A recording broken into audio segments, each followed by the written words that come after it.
એટલે ફેરી વારે વારે કહું છું કે ભગવાનના ભગતને નિત્ય મંદિરે જવાનો અભ્યાસ હોવો જ જોઈએ, નિયમ હોવું જોઈએ. રોજ ભગવાનના દર્શન કરવા મંદિરે જવું, રોજ પૂજા કરવી, રોજ માળા કરવી, રોજ વચનામૃત વાંચવું, રોજ સ્વાભાવિક ચેષ્ટા બોલવી. આવા નિયમ, આ બધાથી જ પ્રાથમિક નિયમો, આ બધા હોવા જ જોઈએ.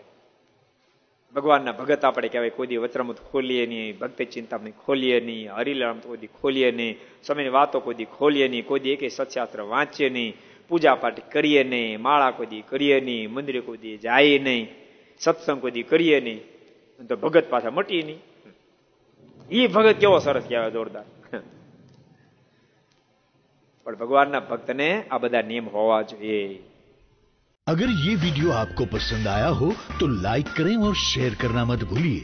सब्सक्राइब करें सरदार कथा चैनल को और बेल आइकॉन पर क्लिक करना मत भूलिए लेटेस्ट वीडियो सबसे पहले पाने के लिए.